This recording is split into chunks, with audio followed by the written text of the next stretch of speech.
Bonjour et bienvenue dans cette nouvelle vidéo consacrée au diagramme de Gantt. Un diagramme de Gantt permet le suivi des délais d'un projet et sa représentation sous la forme d'un diagramme. En l'absence d'un logiciel de gestion de projet, notre tableur Excel fera l'affaire en utilisant astucieusement un graphique en barres empilées. L'objectif est donc d'apprendre à reproduire un graphique à peu près conforme à l'exemple fourni ci-dessous. Analysons notre tableau. Pour la liste des tâches d'un projet, nous saisissons la date de début de chacune de ces tâches, ici entre le 1er octobre et le 5 décembre 2008. Si le format des dates ne convient pas, bien sûr, nous pourrons le modifier dans la partie accueil nombre. Cette modification peut être importante car le format choisi dans le tableau sera celui de l'affichage par défaut dans le graphique. Nous saisissons ensuite le nombre de jours passés et le nombre de jours restants pour l'exécution de cette tâche.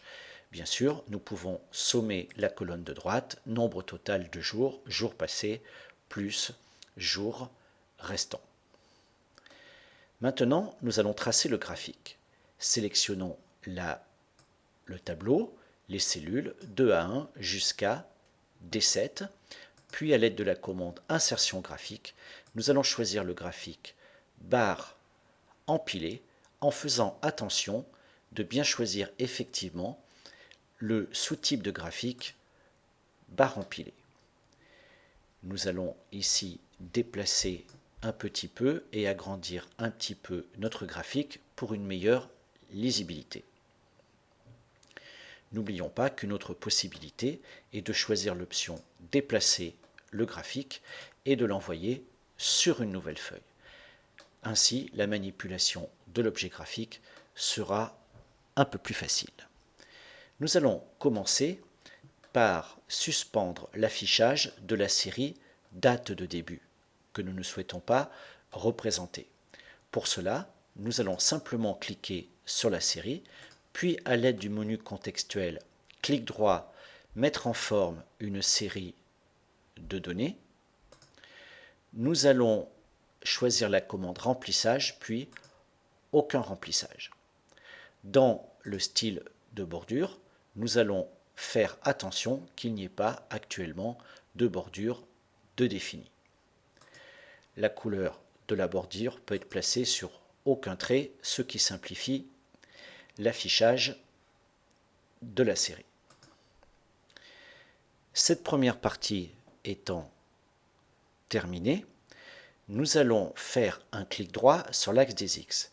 Mais attention, comme nous avons choisi un graphique en barre, l'axe des X est sous-entendu l'axe affichant ici les tâches.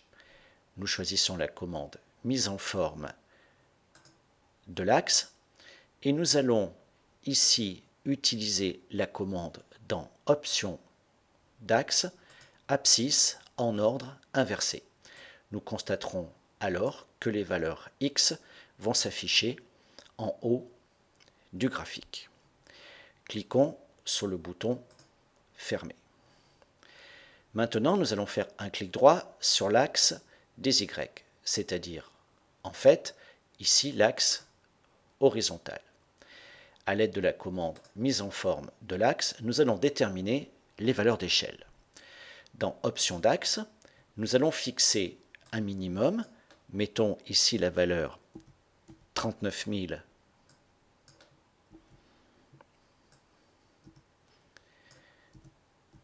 722, un maximum, par exemple 39 813, une unité principale, ici par exemple nous pourrions mettre 15 et en intermédiaire, nous allons indiquer une unité secondaire de 1. Ces valeurs sont des numéros de série qui représentent les dates à utiliser pour l'axe des ordonnées Y.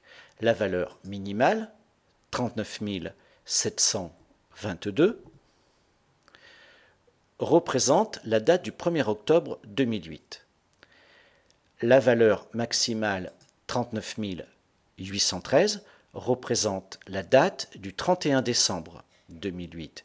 L'unité principale 15 représente environ 2 semaines, tandis que l'unité secondaire représente un jour. Pour avoir le numéro de série d'une date, on peut entrer une date dans une cellule, puis lui appliquer un format nombre, par exemple. Nous allons également, dans cette même commande, et toujours dans la partie Options d'axe, cocher le bouton l'axe vertical coupe à la valeur maximale de l'axe, ce qui aura pour effet d'afficher l'axe vertical à droite de notre graphique. Cliquons sur le bouton Fermer. Comme nous pouvons le constater, notre diagramme de Gantt est quasiment fini. Dans la partie Légende, nous allons dans un premier temps supprimer le libellé date de début, puis demander à l'aide du menu contextuel Format de légende l'affichage de la légende en bas. Vous voyez, grâce à une bonne connaissance des histogrammes, il est assez simple de créer un diagramme de Gantt à l'aide du logiciel Excel. Cette vidéo est à présent terminée. À très bientôt pour une nouvelle leçon.